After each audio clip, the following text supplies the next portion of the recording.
Lo más emocionante, lo más divertido y lo más interesante está en De Todo. Hoy los invito a conocer a 4 escritores mexicanos con tendencias literarias muy diferentes. Conversaremos con Javier García Galeano, Tere Vale, Óscar de la Borbolla y Mónica Broso. Yo soy Alexia, esto es De Todo, comenzamos.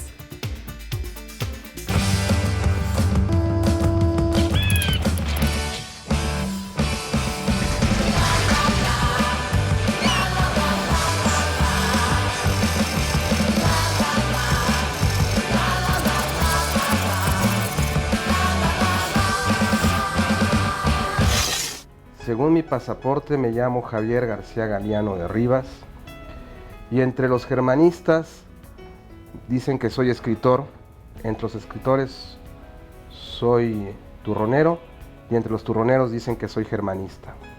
Es decir, estudié literatura alemana, publico libritos y escribo artículos en el periódico y soy turronero porque trabajo como turronero en una empresa de mi familia haciendo turrones y mazapanes. A Ignacio Sánchez el insulto le producía un inmenso placer. Lo llamaban el abuelo y maldecía cuando podía con toda la fuerza de su garganta. Por eso tenía la voz gastada, la cual, sin embargo, le bastaba para demostrar su furia. Con ella incitaba a los anónimos para que secundaran sus injurias, para que intentaran humillaciones hilarantes, para que practicaran el escarnio, para que impusieran su ánimo de una manera afrentosa. También instigaba al aliento, al aplauso acogedor, a los cánticos enardecidos, pues, casi desde el principio, se había destacado con naturalidad como un cabecilla cuyas maneras hay que emular, cuya presencia infunde miedo y valor y cuyo ejemplo adquiere la forma de una orden. ¿Quién era Javier antes de ser Javier García Galeano, el escritor que todos conocemos? Pues yo creo que era el mismo que soy ahora, ¿no? Es decir, que entonces no eras un niño aficionado a la lectura que siempre quiso ser escritor.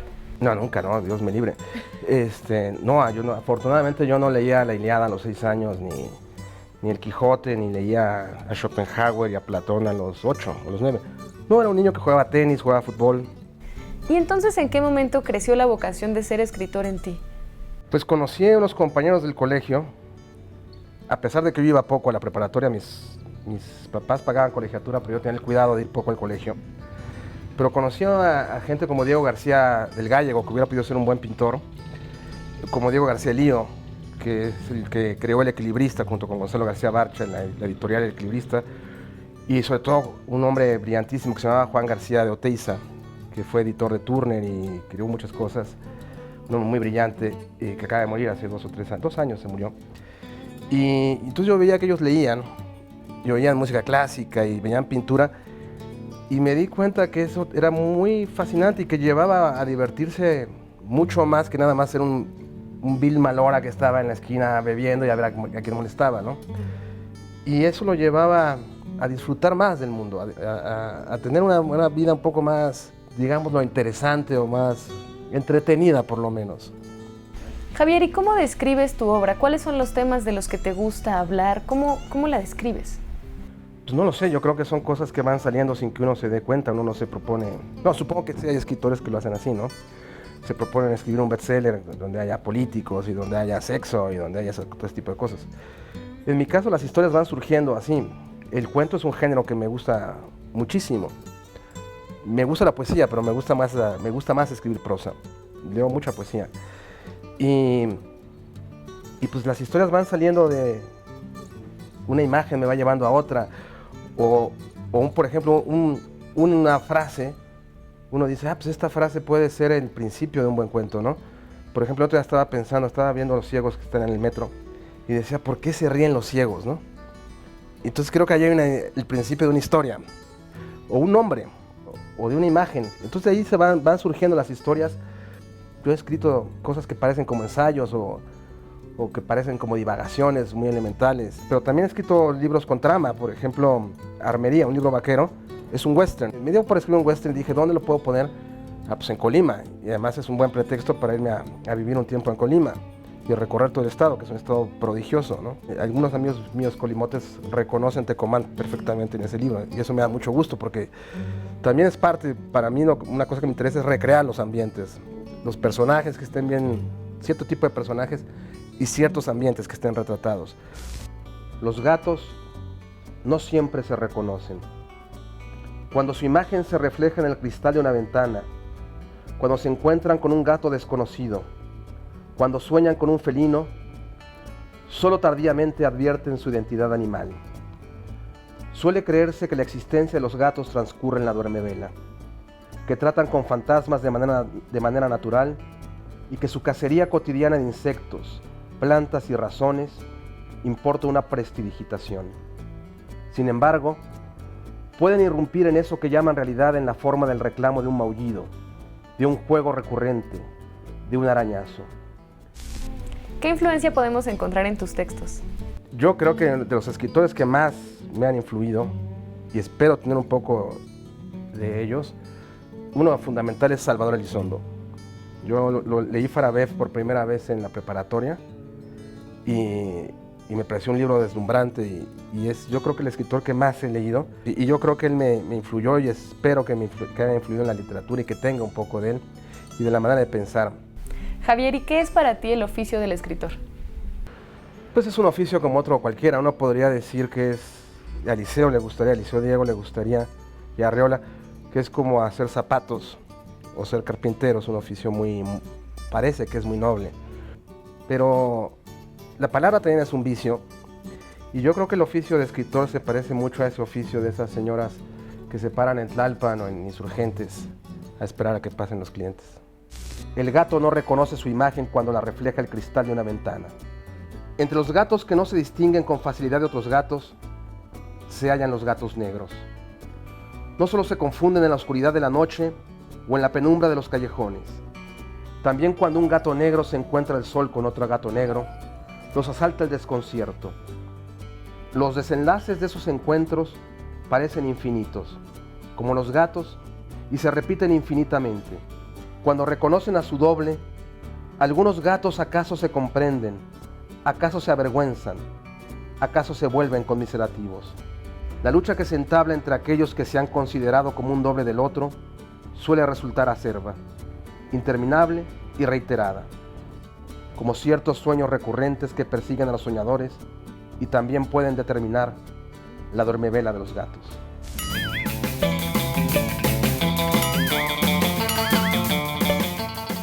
Pues en realidad escribo para niños y jóvenes porque me gusta. Fue muy espontánea, la decisión ni siquiera creo haberla tomado. Mi primer libro es un diario de un niño de 10 años y lo empecé a escribir porque cuando yo era chica no había libros que se trataran de cosas normales. Yo leía puras cosas que no tenían nada que ver conmigo. No leía historias de niños normales que hacían cosas cotidianas en un ambiente urbano como yo. Entonces escribí este diario justamente como para cubrir ese hueco. Y bueno, lo mandé al primer concurso Barco de Vapor que se convocó en México y ganó. Y pues de ahí fue un camino muy fácil de seguir, ¿no? Muy lógico para mí. La literatura es importante para un país porque en la literatura nos reconocemos, aprendemos. Y no es tanto, me refiero a aprender datos. Yo creo que a través de los libros se aprende sobre la naturaleza humana y en más concreto en el caso de los niños es importante que lean porque los libros llevan un ingrediente que para mí es muy importante en todas las sociedades, pero en especial en una como la nuestra, que es la generación de empatía. O sea, vivir otras historias a través de las páginas genera sentimientos de empatía hacia unos personajes que viven problemáticas distintas, que piensan distinto a uno, y yo creo que eso es muy importante, ¿no? Entonces yo creo que la literatura también, cuando se asume de esta manera gozosa y disfrutable, va a ser ciudadanos más felices finalmente.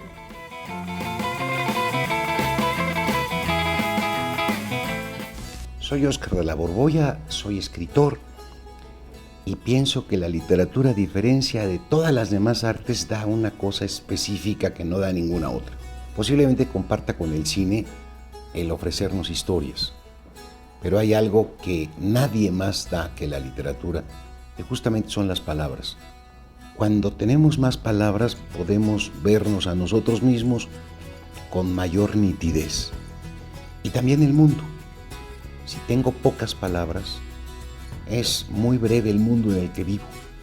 Y además las palabras sirven para pensar porque pensar no es más que relacionar palabras. Si no tengo que relacionar, pienso poco. La literatura también sirve para pensar. Aunque en principio todos los días de la semana son iguales. Comienzan y terminan, están ceñidos a 3 estaciones, día, tarde y noche. Y miden lo mismo. Para mí cada uno posee una personalidad distinta y me es imposible confundirlos. El domingo, por ejemplo, lo siento. Sé que es domingo sin necesidad de ver el calendario. Algo tiene de holganza y de sábanas tibias, de ruinosa rutina familiar. Los lunes también los distingo con absoluta nitidez, pues empiezan con el chirrido de un cruel despertador y de pronto todo corre demasiado a prisa. Me resulta increíble que haya quienes no sepan que ya es viernes. Los viernes uno suele amanecer contento y con la sensación de que la vida existe. Óscar, ¿cómo comenzó tu profesión de escritor? ¿Cómo te volviste escritor? Mira, creo que la vocación me vino porque desde niño mi única forma de pasarme la tarde era leyendo y además con una obligación adicional.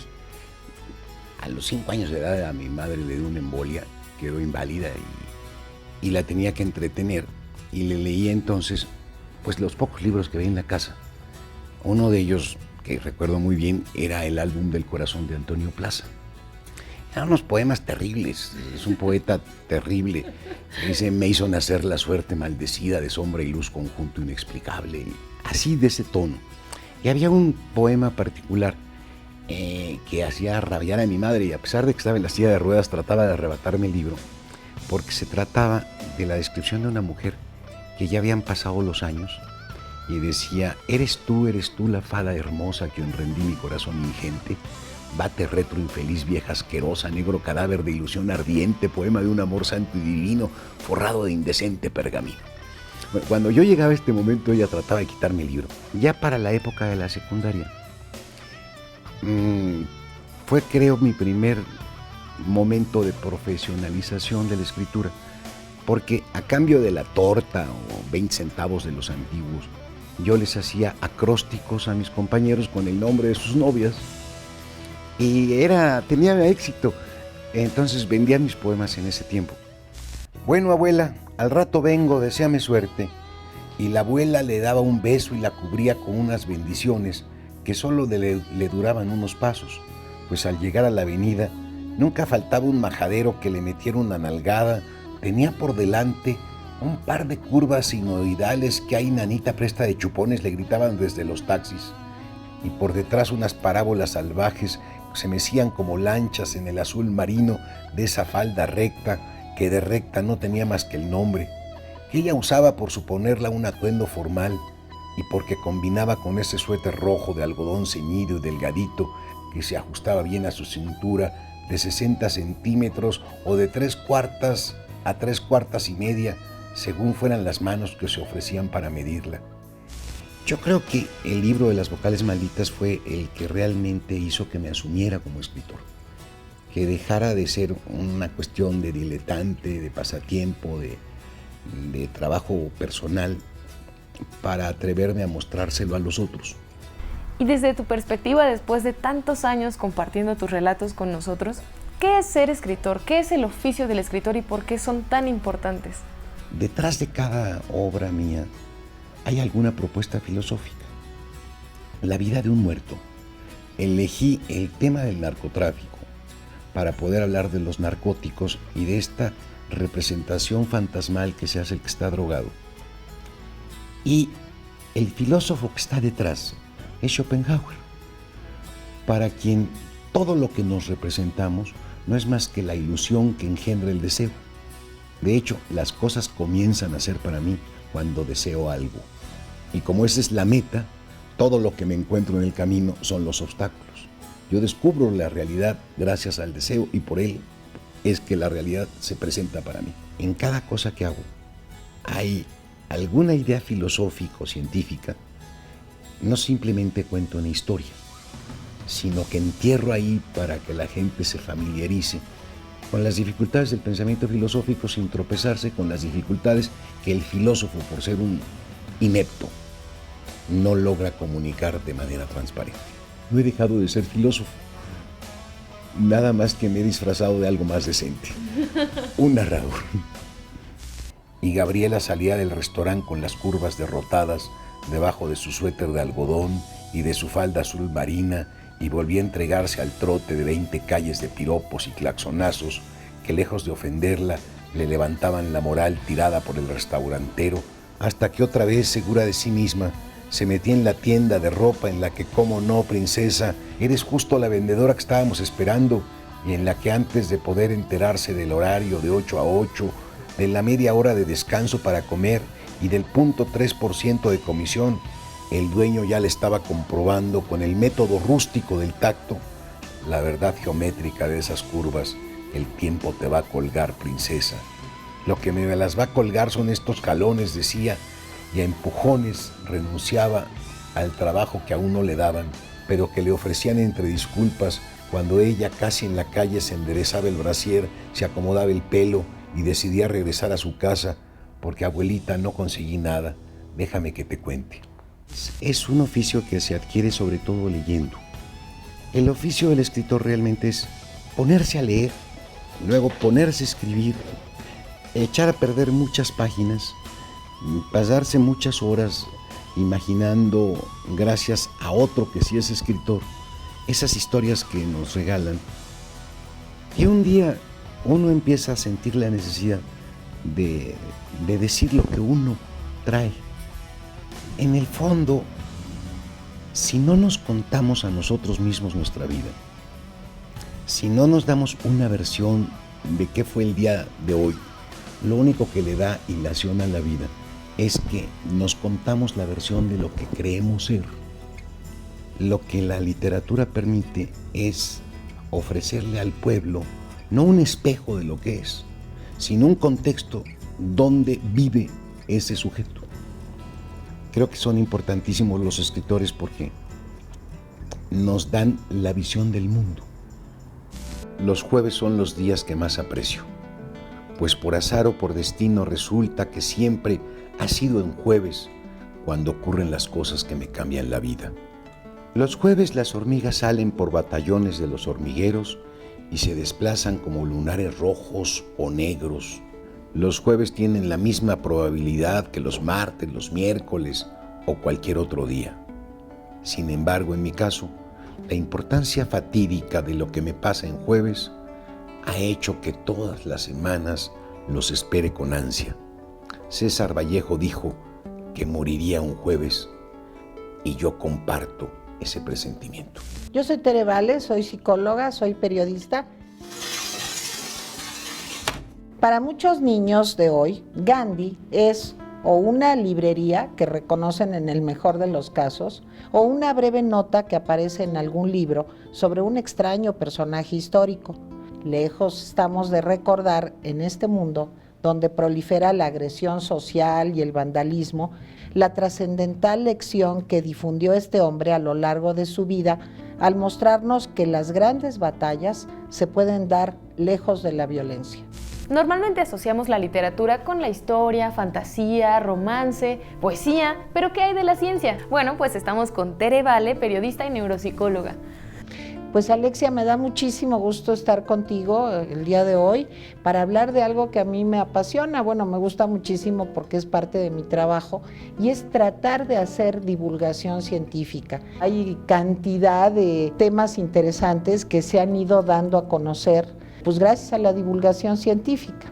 Tere, ¿cuál es el nexo entre la literatura y la ciencia? ¿Por qué es tan importante para nosotros los seres humanos comprender esa relación estrecha entre la literatura y la ciencia? Yo creo que si tú te pones a estudiar cualquier cosa del universo, el vino, el arroz, las moscas, tus zapatos, si llovió o no llovió, cualquiera de esos temas te permite entrar al universo del conocimiento. Cualquier cosa que hacemos los seres humanos, dada la maravilla o la desgracia, digo yo, de la conciencia, te permite aprender, saber, tener curiosidad y llegar pues a un mayor conocimiento de nuestro planeta y del por qué, eso nunca lo sabremos, pero acercarnos, digamos, a responder la pregunta de por qué estamos aquí. Creo que hay dos cosas muy importantes en la vida. Una es vivir, vivir intensamente. Vivir te hace pues poder escribir mejor. Y la otra es leer.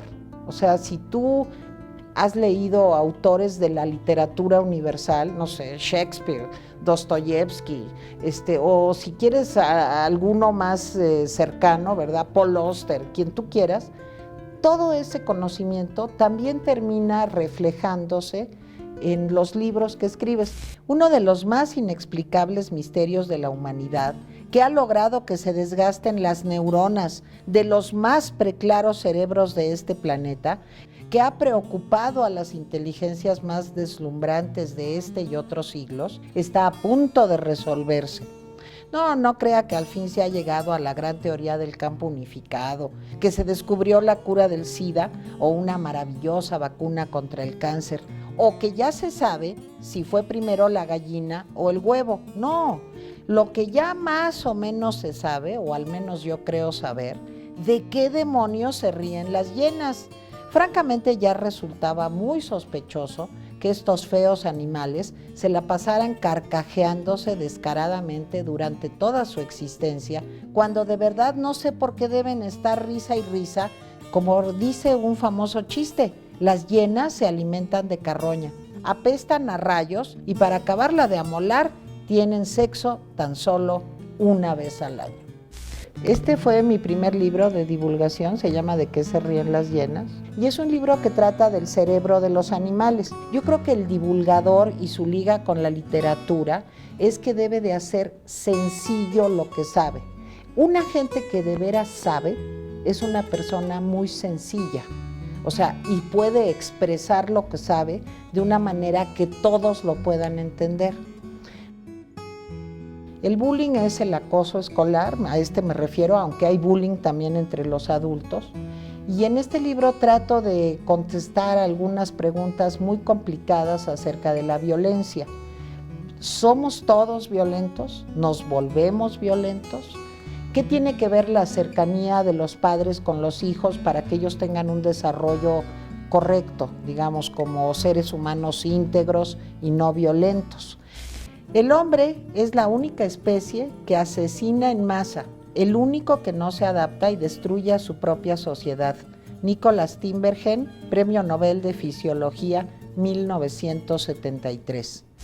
La literatura mexicana es asombrosa, muy interesante y también muy divertida. No dejes de acercarte a cualquiera de nuestros escritores mexicanos porque te van a fascinar. Por hoy nos despedimos, pero seguimos en contacto a través de nuestras redes sociales: Facebook, Twitter, podcast en iTunes y canal en YouTube para que no te pierdas uno solo de nuestros capítulos. Yo soy Alexia y te espero la próxima. Esto es De Todo.